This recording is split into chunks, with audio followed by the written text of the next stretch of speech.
Because আমরা যখন Jio strategic ইন্টারাকশনসটা বলবো, সেটা একটা দেশের অনেক নীতিকে, অনেক প্রস্তুতিকে এফেক্ট করে, ইম্প্যাক্ট করে। আমরা দেখেছি মায়ানমার আমাদের পাশে, দে আর কোয়াইট আনস্টেবল, তাদের অনেক সমস্যা চলছে, এবং যেটা আমাদের জন্য একটা বিরাট কনসার্ন।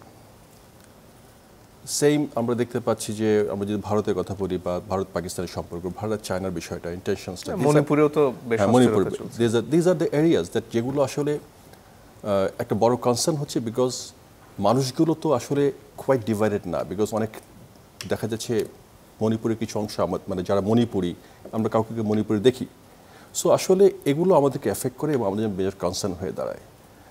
যুদ্ধের ডামাডোল বেড়ে যাচ্ছে, এটা সত্য, একটা অসহিষ্ণুতা দেখা যাচ্ছে, সেটা সত্য, বাট আমাদের পজিশনটা আমরা কীভাবে দেখেছি নিজেদেরকে, আমরা সবসময় শুরু থেকে গোড়া থেকে আমরা কিন্তু নিজেদেরকে এই একটা ডক্ট্রিনটা ফলো করার চেষ্টা করছি in our interactions with the world.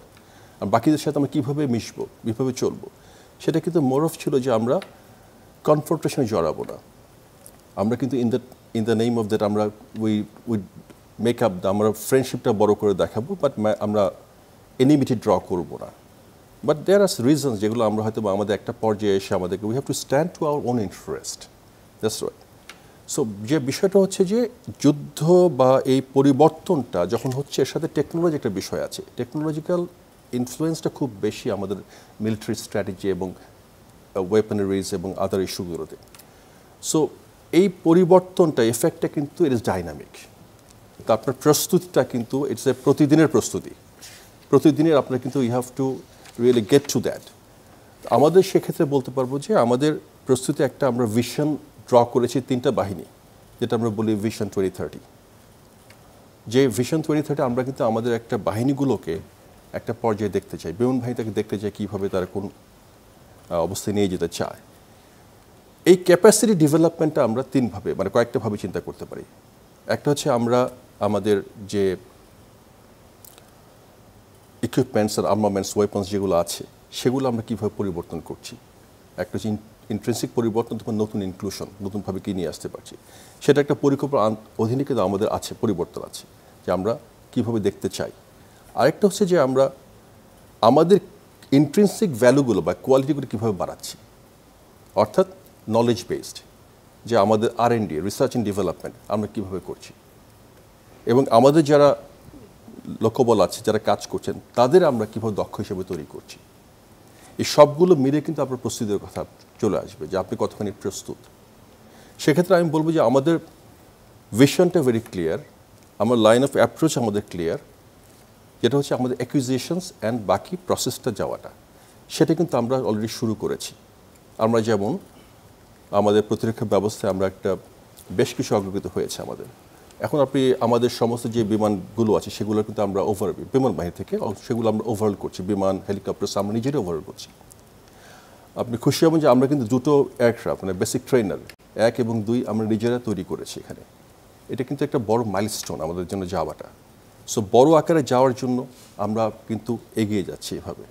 আমাদের নতুন করে যে আকাশ প্রতিরক্ষা ব্যবস্থা করার জন্য আমাদের যে সার্ভেলেন্স জন্য আমাদের নতুন রেডার স্থাপনের প্রক্রিয়া প্রায় শেষ, এবং আমরা কিন্তু দ্রুতই আমরা দুটো রাডার আমরা কিন্তু স্থাপন করছি।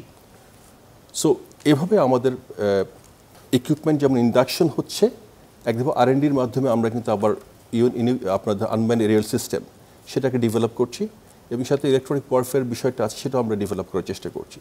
সো আমাদের প্রস্তুতিটা কিন্তু চলমান, এটা চলমান, এবং আমরা জানি কীভাবে আমাদের যেতে হবে।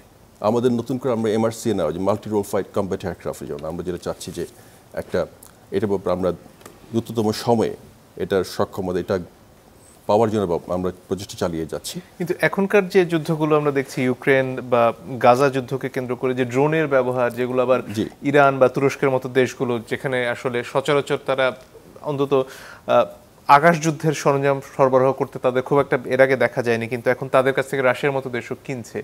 তো বাংলাদেশ এই যে আনম্যান্ড এরিয়াল ভেহিকল, এদিকে কি এগোচ্ছে? জি, আমরা বললাম তো, আমরা অলরেডি একটা আনম্যান্ড এরিয়াল সিস্টেম আমরা নিয়েছি আমরা, এবং খুবই এটা অত্যন্ত ফাংশনাল, খুবই কার্যকরী, এবং এটা আমরা অপারেট করা শুরু করেছি।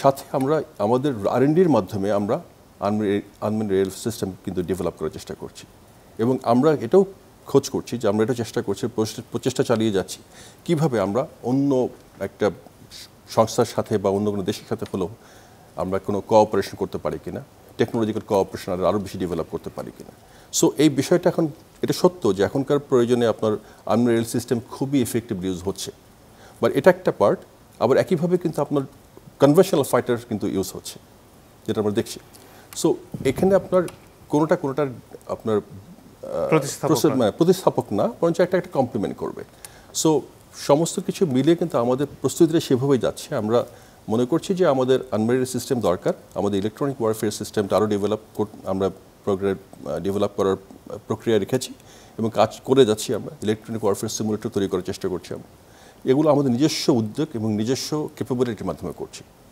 আর ইকুইপমেন্ট যেটা হচ্ছে যে বিমান যেহেতু আমরা নতুন করে ট্রেনার বিমান হলেও যেটা আমরা শুরু করতে পেরেছি এটা আমাদের একটা বিরাট বড় আমাদের প্রাপ্তি এবং আমরা জানি যে আমাদেরকে এটা এই শক্তিটা আমাদের নিয়ে যাবে সামনে জি